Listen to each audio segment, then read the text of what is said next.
30 Days to a Better Man, written by MCKAY. Day 5. Cultivate your gratitude. The following story ran in a newspaper some years ago. The District of Columbia Police auctioned off about 100 unclaimed bicycles Friday. $1, said an 11-year-old boy as the bidding opened on the first bike. The bidding, however, went much higher. $1, the boy repeated hopefully each time another bike came up. The auctioneer, who had been auctioning stolen or lost bikes for 43 years, noticed that the boy's hopes seemed to soar higher whenever a racer-type bicycle was put up. Then there was just one racer left. The bidding went to $8. "Sold to that boy over there for $9, said the auctioneer. He took $8 from his own pocket and asked the boy for his dollar. The youngster turned it over in pennies, nickels, dimes, and quarters, took his bike, and started to leave. But he went only a few feet. Carefully parking his new possession, he went back, gratefully threw his arms around the auctioneer's neck, and cried. When was the last time you felt gratitude as profoundly as this little boy did? Aesop said, "Gratitude is the sign of noble souls." Indeed, gratitude is one of the hallmarks of a life lived well. It is a virtue that profoundly impacts your personal happiness and the quality of your relationships. Showing gratitude to others. A lack of gratitude is often at the root of a variety of the ills that plague relationships. When a wife or husband never shows appreciation for their spouse, the embers of their love are soon extinguished. When a boss never thanks his employees for what they do, the employees start to resent both him and their job. On the flip side, nothing can buoy up relationships quite like gratitude. A warm word of appreciation can instantly thaw the ice between people. How often do we thank our wives for taking care of those little errands we forgot to do? How often do we thank our girlfriends for how thoughtful they are? When was the last time we thanked our coworkers for helping us get a project ready or our friend for being there to help us move? We often assume that people either get thanks from other people or that they just somehow know how grateful we are for what they do. We are usually wrong on both counts. Here's another old story that illustrates this well. A group of friends in the midst of an after-dinner conversation started talking about what they had to be thankful for. One of the group said, "Well, I for one am grateful to Mrs. Wend, an old school teacher who 30 years ago in a little West Virginia town went out of her way to introduce me to the works of the poet Tennyson." "And does this Mrs. Went know that she made that contribution to your life?" someone put in. "I'm afraid she doesn't. I have been careless and have never in all these years told her either face-to-face or by letter." "Then why don't you write her?"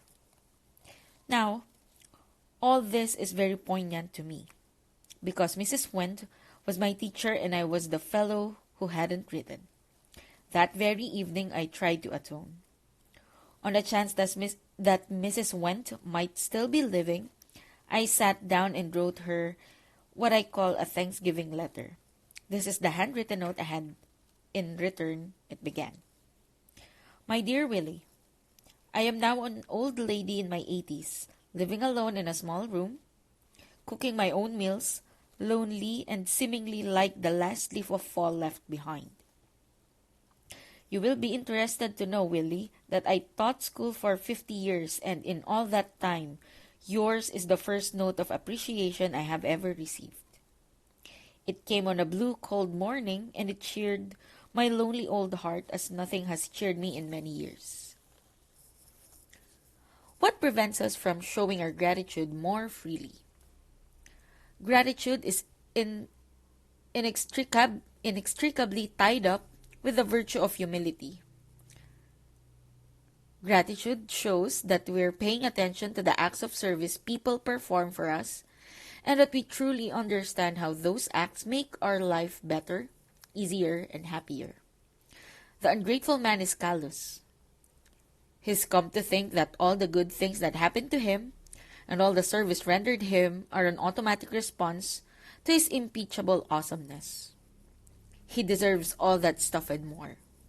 Thus, he never takes notice of the good things that happened to him.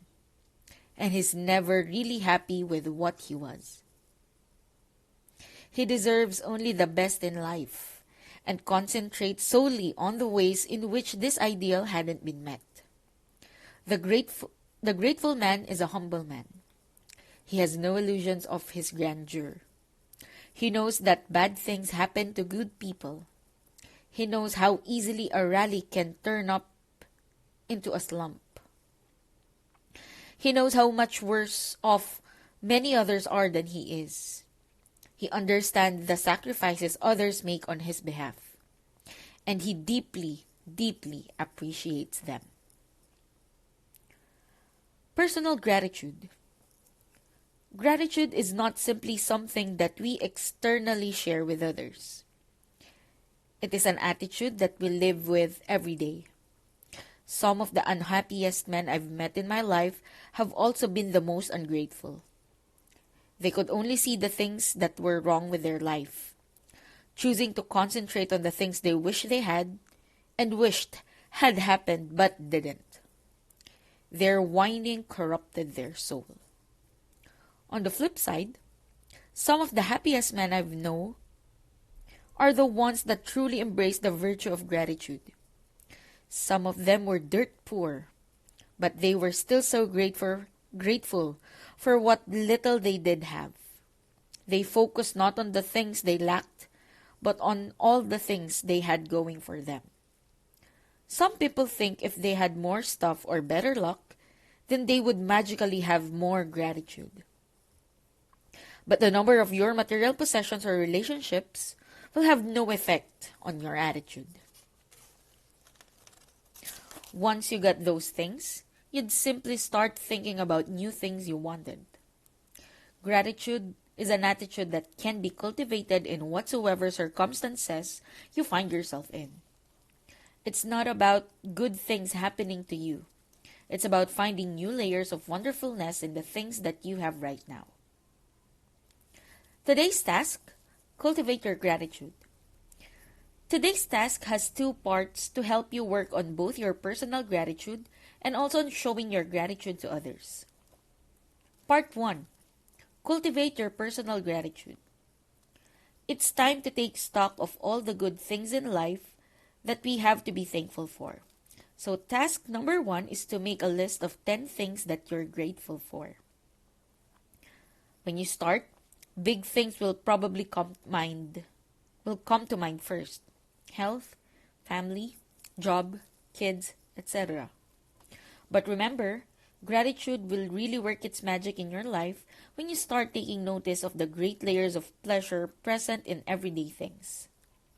We often walk around like zombies, totally numb to the great beauty and joy we experience each day. So think about really specific things, not just, I'm thankful for my wife, but I'm thankful that my wife makes me laugh every day. Not just, I'm thankful for my kids, but I'm thankful for how happy it makes me when my kids rush to the door when I come home from work. It doesn't have to be deep stuff. You can be thankful for a delicious meal of beer and pizza, or how fresh the house smells when the windows are open. Really take some time to think about the stuff that gives you pleasure and happiness. And don't feel like being grateful for material things is superficial. It's great to take time to reflect on how thankful you are for the Nissan 350Z in your driveway. Part 2. Show your gratitude to others. Too many times, we skimp on the thank yous because something has happened so often it's become routine, or we figure the person already knows how thankful we are for them. But as I said above, they often don't. And even if they do, telling them directly will warm their soul and make their day. So task number 2 is to give 3 thank yous to 3 different people today. These have to be specific thank yous. I am not talking about the waiter bringing your soup and you saying thank you in return. Although you could at the end of the meal say, I just wanted to tell you how grateful I am for the extraordinary service you gave tonight. It's okay to thank people just for doing their job well. Yeah, they're just doing their job. But I think we all know plenty of people who can't even rise to that level. And I'm personally grateful when people have enough integrity to do so. Thank your significant other for how wonderful she is and mention some specific things about her that you love. Thank your coworker for bringing donuts. Thank an AOM community member for their contributions to the community. Thank your teacher for how great he or she is. It doesn't have to be present stuff either. Give another thank you to your friend who showed you the best time in NYC when you went to visit 2 years ago. Send a thank you to that old professor you had in college who really opened your mind. Call your brother and thank him for helping you get through that rough time you had last fall. Think about people you should have thanked but missed your chance with, or the people you really didn't thank enough. These thank yous can be done in person, on a post-it note, by letter, by email, by phone, whatever. Just put some thought into it and get going. 30 Days to a Better Man, written by Brett McKay.